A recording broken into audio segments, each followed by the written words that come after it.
নিলয় ঘরে ঢুকেই দেখলো শর্মি রান্নাঘরে রান্না করছে, আর তার সামনে বসে খেলনা বাটি ছড়িয়ে খেলছে ওদের 5 বছরের মেয়ে ঝুলন। সামনের ফ্যানটা চলছে ঠিকই, কিন্তু রান্নাঘরে ঘেমে নে এক সার শর্মি। রান্নার গরমে কষ্ট পাচ্ছে ওর ছোট মেয়েটাও, কিন্তু তাও এক নাগাড়ে মায়ের সামনে বসে খেলে যাবে। খুব শান্ত আর লক্ষ্মী মেয়ে নিলয়ের। বাবাকে দেখেই হাতের পুতুলটা পাশে রেখে ছুটে আসলো ঝুলন। বলল, বাবা তুমি কখন আসলে? গরমে কষ্ট হচ্ছে? 5 বছর হয়ে গেল, এখনো আধো আধো করেই কথা বলে ঝুলন। মাথা ভর্তি কোঁকড়ানো চুল। নিলয় দেখলো শর্মির ওড়না দিয়ে আবার শাড়ি পরেছে, কপালে লাল টিপ। নিলয় বলল, কি ব্যাপার, আজ এত সেজেছে আমার ঝুলন মা? ঝুলন আধো আধো করে বলল, বারে, আমি যে আজ মা হয়েছি, দেখো না কত রান্না করলাম।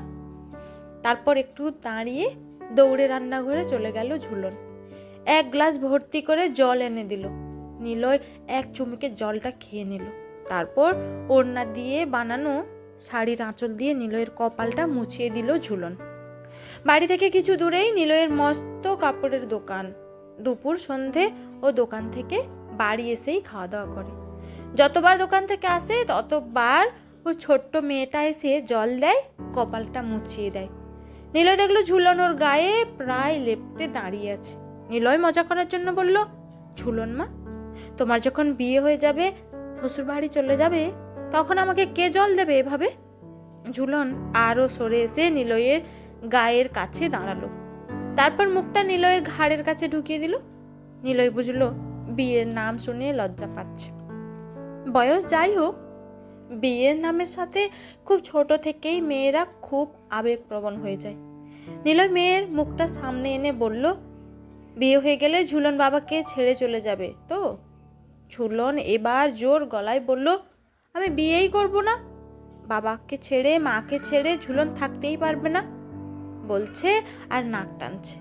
বিয়ে শব্দটার সাথে সাথে মা বাবাকে ছেড়ে যাওয়াটাও মেয়েদের খুব বাচ্চাবেলা থেকেই ভাবায়। বাবা মেয়ের খুনসুটির মাঝেই ভাতের থালা নিয়ে হাজির হলো শর্মি। ঘড়ি দেখলো নিলয় 2টো বাজে। এক্ষুনি খেয়ে যেতে হবে, ও গেলে তবে বাকি কর্মচারীরা খেতে পারবে। তাড়াতাড়ি হাতটা ধুয়ে উচ্ছে সেদ্ধ দিয়ে ভাতটা মেখে মেয়ের মুখে 1 দলা দিল। উচ্ছে একদম পছন্দ করে না ঝুলন, কিন্তু বাবা দিলে ঠিক খেয়ে নেবে। তারপর প্রতিটা পদ বাবার সাথে সাথে খাবে এই মেয়ে। অথচ একই জিনিস শর্মি যখন নিয়ে বসে ঘন্টার পর ঘন্টা কাটিয়ে দেয় না খাওয়ার বাহানায়। শর্মি তাই রেগে গিয়ে বলে, বাপ সোহাগী হয়েছে, তাই আজকাল নিলয়ই খাইয়ে দেয় মেয়েকে। এই মেয়ে যেন নিলয়ের প্রাণ কেটে নিয়ে বড় হচ্ছে। অথচ শর্মির প্রেগন্যান্সির সময় প্রতি মুহূর্তে নিলয় চেয়েছিল যেন একটা ছেলে হয় ওর। কিন্তু যত বড় হচ্ছে মেয়ের প্রতি টানটা বেড়েই চলেছে নিলয়ের। আর লজ্জাও লাগে এটা ভেবে ও কেন ছেলে চেয়েছিল। নিলয়ের খুব ভালো লাগে যখন ঝুলন ওর গায়ে লেপ্টে থাকে। মেয়ের গায়ের গন্ধটা যেন সারাক্ষণ নিলয়ের নাকে লেগে থাকে। ডাল দিয়ে ভাত মেখে মেয়ের মুখে দিতেই আবার সেই গন্ধটা নাকে পেল নিলয়। জোরে জোরে নাক টানতেই চোখটা খুলে ফেললো নিলয়। দেখলো সামনে দাঁড়িয়ে আছে ঝুলন। সেদিনের মতোই লাল টিপ, লাল শাড়ি, আজ আর মায়ের ওড়না না, সোনার জরির কাজের সত্যিকারের বেনারসি। মাথায় লেপ্টে আছে লাল রং। এটা আজ আর শুধুই রং না, বাবা আর মেয়ের বিচ্ছেদের কারণ।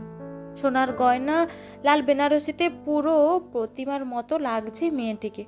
একদৃষ্টে দেখছে নিলয়।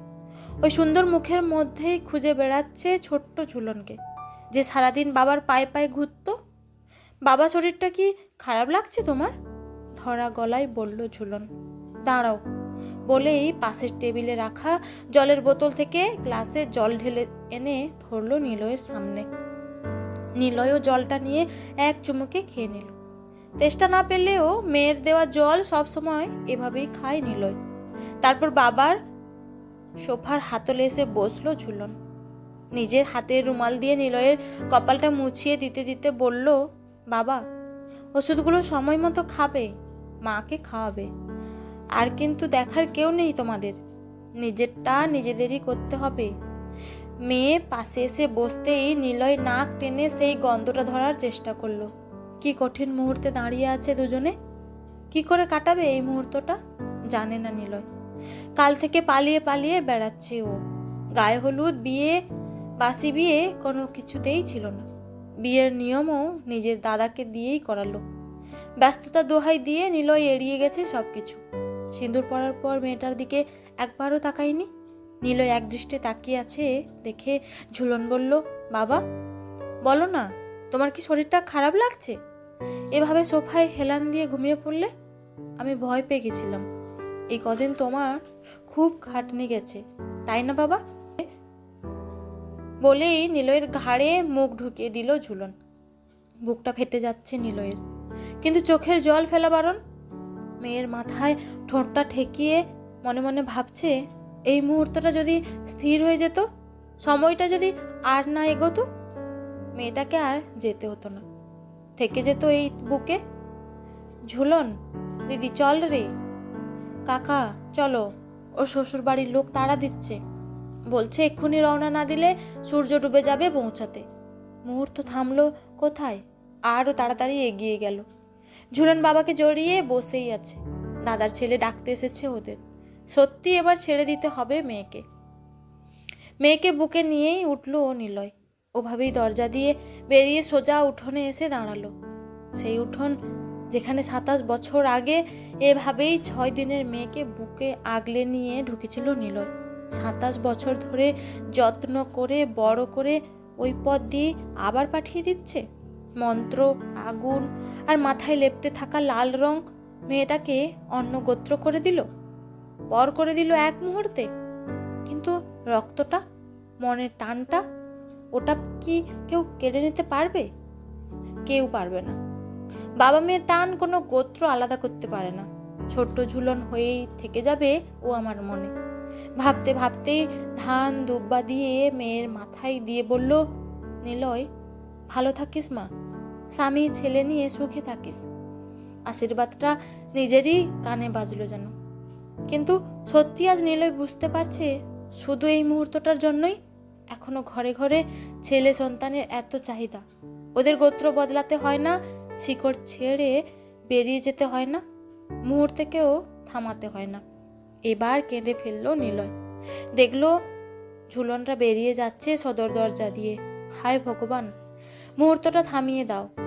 একমাত্র মেয়ের বাবা হিসেবে এই একটাই প্রার্থনা করে যাচ্ছে নিলয়, বারবার করে যাচ্ছে।